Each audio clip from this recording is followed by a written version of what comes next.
of all creation, of water. Hello and welcome to Creation versus Evolution Made Simple. This is a part of a series of messages that will go along with the book that I've written called Faith and Reason Made Simple. It's designed to help believers of all different ages to be able to defend their faith, to take the complex things of apologetics and to simplify them into outline type forms and simple points that it's pretty easy to remember.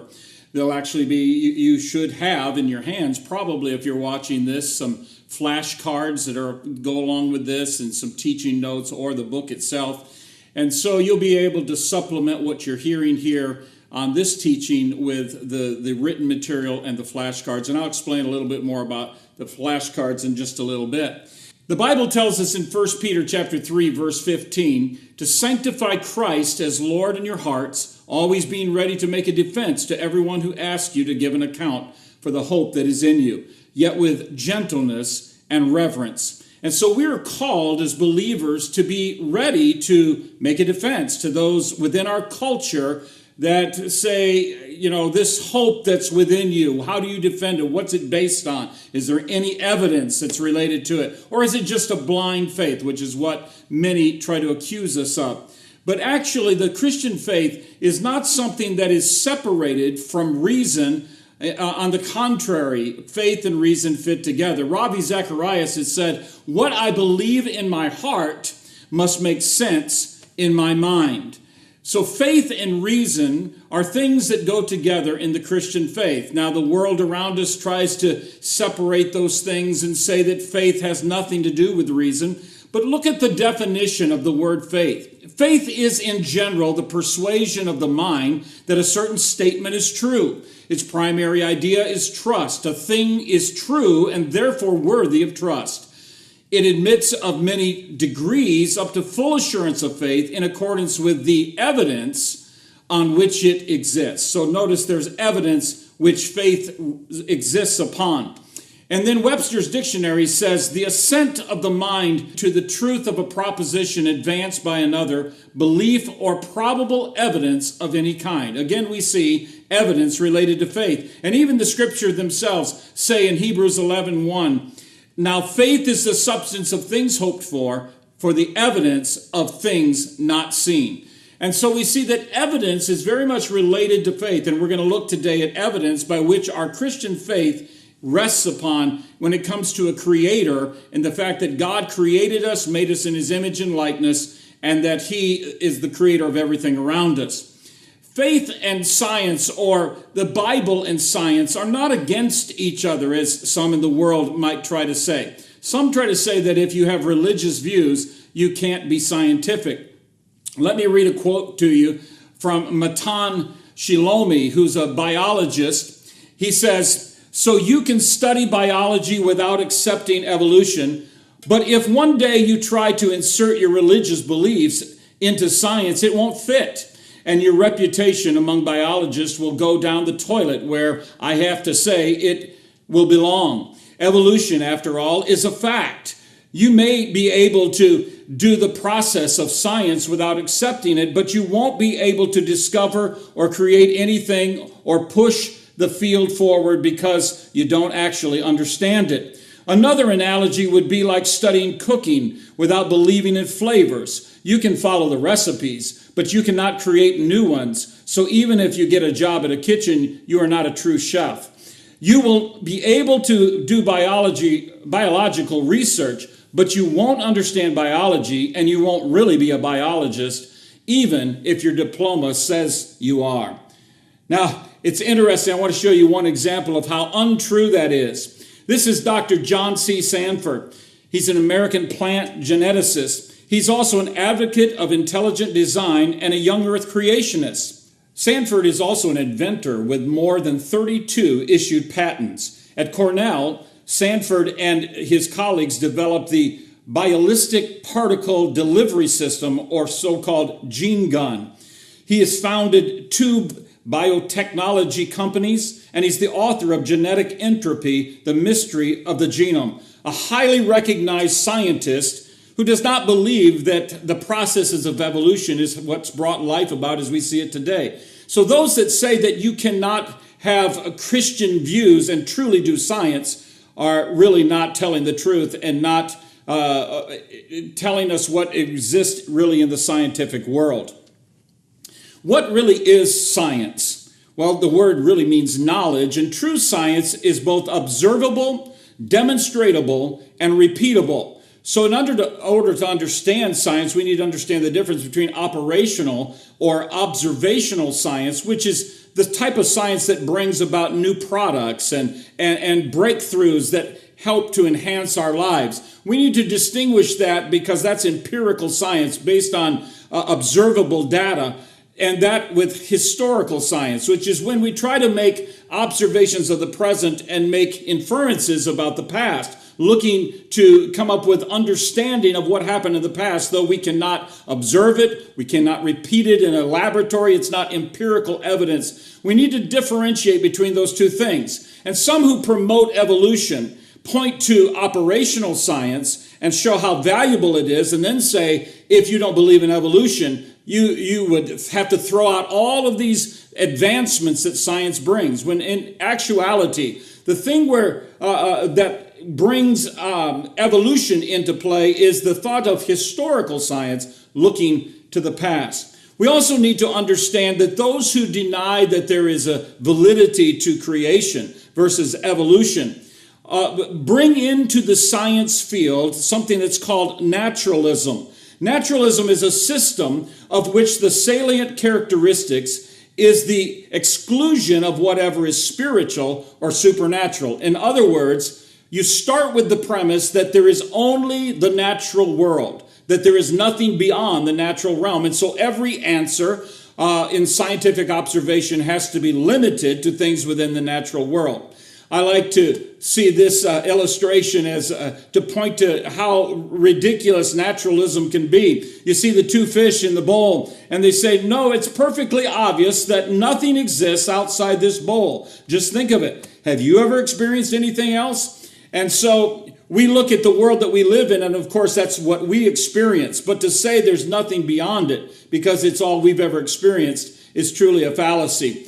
I also like to illustrate the fallacy of naturalism with this illustration.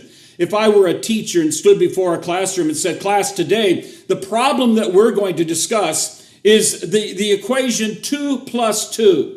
Now that may seem like an easy equation, and today we're going to give ourselves to trying to come up with the right answer. There's only one rule. That rule is this: 4 is not allowed into the equation. 4 is not allowed as an answer. So now I'd like you to get into your groups, discuss, and come up with great theories on what 2 plus 2 really is. You see, God is supernatural. But when naturalism eliminates the supernatural, we've eliminated the very cause for the things that we see around us. And so, therefore, we're limited to answers that really don't make sense oftentimes. Now, we want to look at the flaws of the theory of evolution before we look at the scientific evidence that confirms a creator. Now, you will have some cards to be able to memorize these 6 points of the flaws of evolution that I'm going to share with you today. And so I encourage you to listen to what's being shared, read the material in the papers or the book that you have that goes along with it. But then take the cards and memorize just the 6 basic points so that you have a starting point in your understanding of what's wrong with the theory of evolution scientifically. The first flaw in the theory of evolution is that it violates the second law of thermodynamics. That speaks of the amount of usable energy in any closed system always decreases. In other words, things move from order to chaos. They never move from chaos to order. It's also referred to as entropy. Well, the theory of evolution is based on the assumption that the very opposite has occurred, even though the second law of thermodynamics is a scientific law and observed continually in the known world. The Big Bang history of the universe really lays out for us the idea that things started with an explosion, an incredible explosion with complete chaos, and that by itself, that chaos has now ordered itself to where we look at now in 13.8 billion years, they would say, years later, we look at a universe that is completely ordered and designed and has design features all through it. And so in order for that to be true, evolution would have to be violating continually the second law of thermodynamics. We would have to be observing chaos turning to order rather than order leading toward chaos. The second theory of evolution problem is that it violates the law of biogenesis, which says that life only comes from life. The idea of spontaneous generation, which is life coming from non-life, has been proven to be false. Louis Pasteur and others have done experiments and scientifically shown that life only comes from life. It can never emerge from or come out of non-life. This is such an obvious thing that Dr. Francis Crick, who was a very strong evolutionist, but was a brilliant man who in the 1950s, along with Dr. James Watson, discovered the double helix structure form of DNA, won a Nobel Prize as a result. As they discovered how complex DNA is, how much information is involved in the production of proteins and within the cell level of human life and other living forms, Dr. Crick came to the conclusion and wrote in his book, Life Itself, Its Origin and Nature, he wrote that life is too complex at the cellular level to possibly have come about from non-life here on Earth, even if we give it 4.6 billion years. So did Dr. Crick then say God maybe created life here on Earth? Of course not, because he was an avowed evolutionist. And so he came up with another theory that he presents in his book called directed panspermia, which says that there may have been aliens on another planet somewhere in the universe who took the spores or the seeds of life and transferred them on an unmanned spacecraft across the universe and landed it here on Earth and seeded life here on Earth. And so there we see an attempt by an evolutionist to say it has to be within the natural world. It could not be supernatural, so there must be aliens out there, even though we've never seen them or seen evidence of them. Dr. Crick also makes this quote related to his proposal of direct panspermia. Given the weaknesses of all theories of terrestrial genesis, directed panspermia, the deliberate planting of life on Earth by aliens, should still be considered a serious possibility. Well, you know, somebody that in our day is a proponent of directed panspermia, or at least says that he thinks it's a plausible answer, is Richard Dawkins, who is the famous evolutionist and atheist who speaks all around the world. Dr. Crick has said, interestingly enough, in the past, the simple fables of the religious of the world have come to seem like tales told to children. This is the man that says aliens may be seeded life here on the earth. Now, another example of how evolutionists contradict this law of biogenesis is found in some of the textbooks. In one of the high school textbooks used in the community where I live in, I made note of a contradiction, of a double standard that was found in the textbook.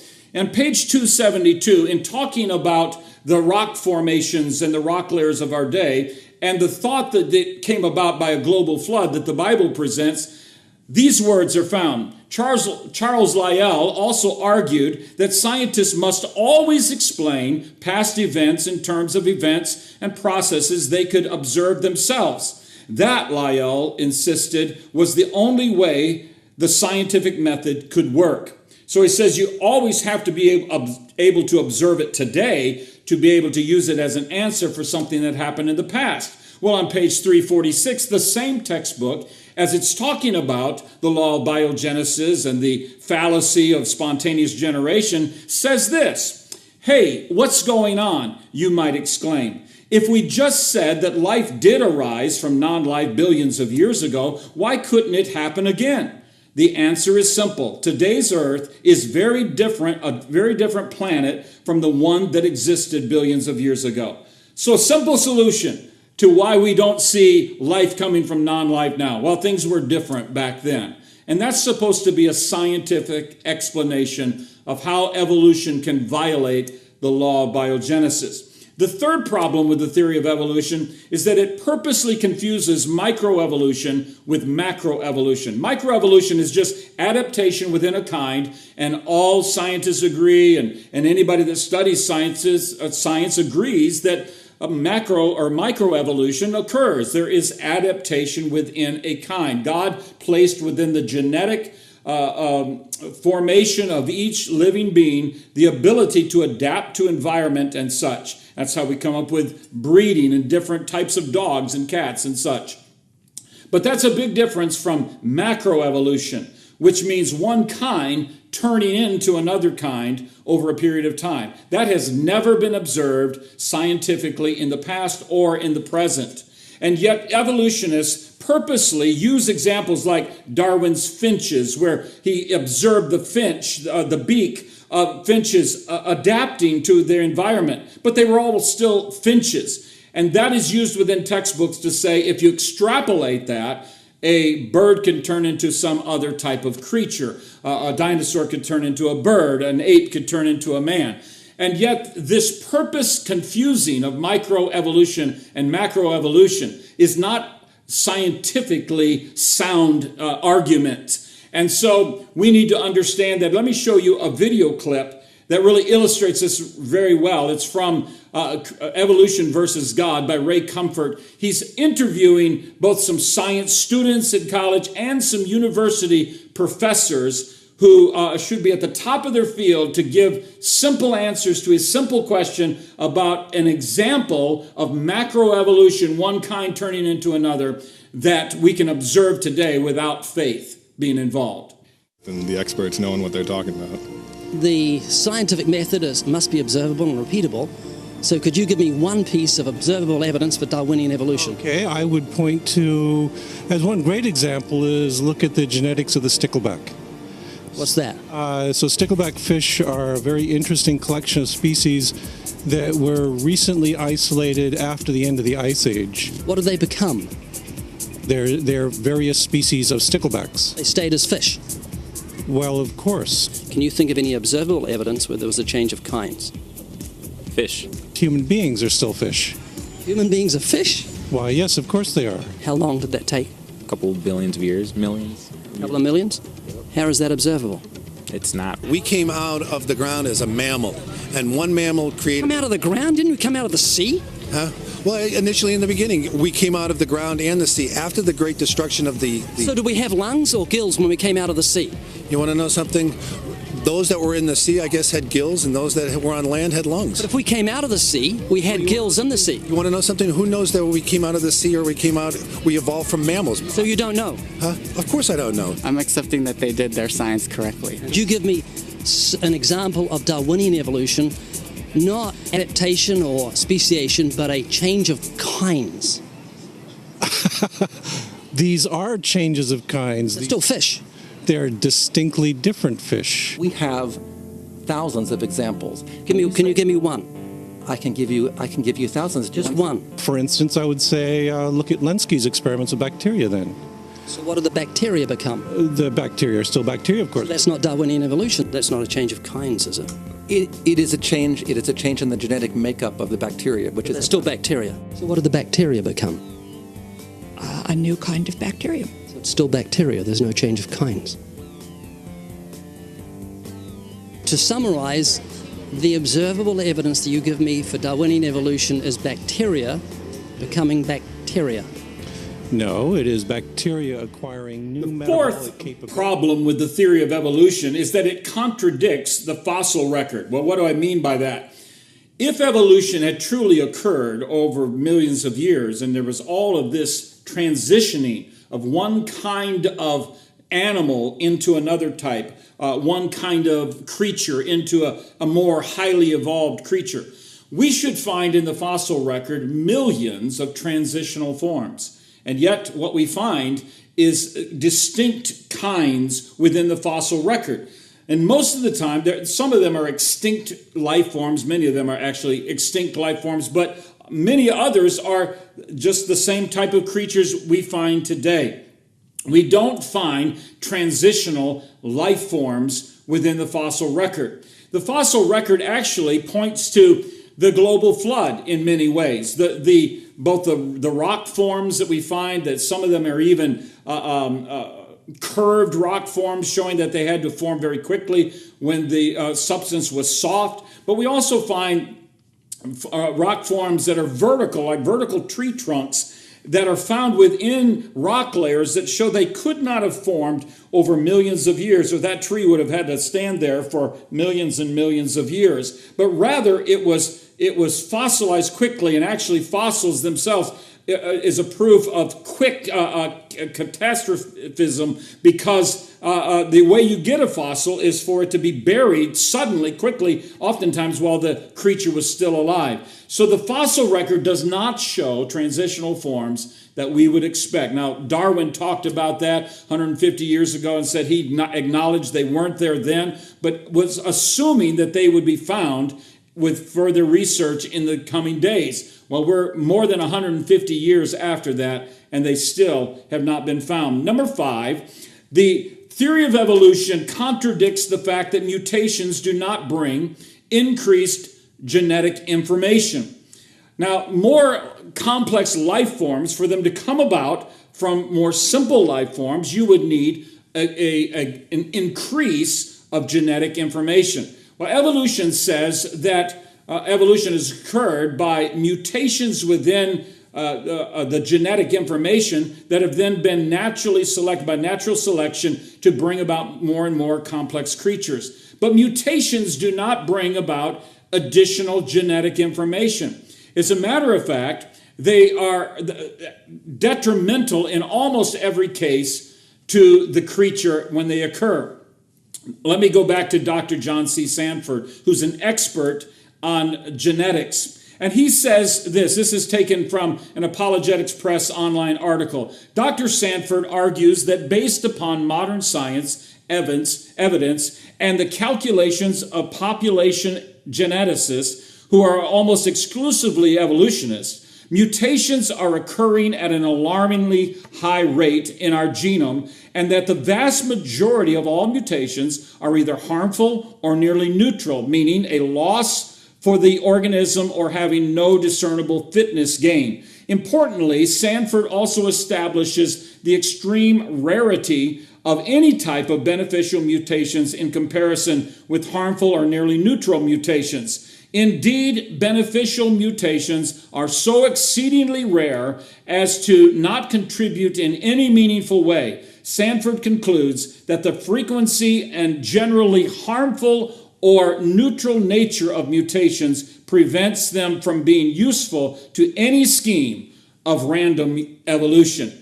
Dr. Sanford once was an evolutionist, but as he studied the genome and studied genetics in a more thorough way, he came to the conclusion that evolution was not the answer of how life has come, but rather we were created by a wonderful designer who has made an incredible genetic information system by which life forms exist. The reality is we see within genetics a confirmation of the second law of thermodynamics and of what the Bible talks about the fall of man, that because of the curse of the fall of man, there is a deteriorating that is occurring. So the genome of the human race, as well as other living creatures, is deteriorating. It is not increasing in complexity and information.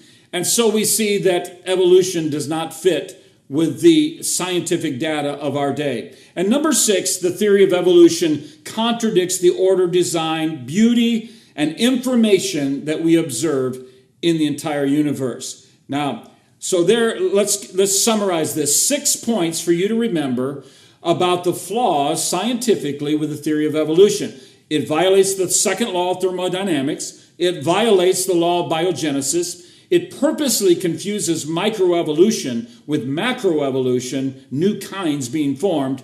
It contradicts the fossil record. It contradicts the fact that mutations do not bring about additional genetic information. And it contradicts the fact that we see order, design, beauty, and information everywhere we look in the known world. Now, on the cards that you've been given, if you look at those cards and will carry them with you, you can memorize these 6 points. And it'll help you. It's not a full understanding of everything there is to know about this subject. But this course is not designed for that. It's designed to be an entry point, something that's been simplified for you to be able to remember things that maybe you thought would be over your head, too complex to ever even try to understand.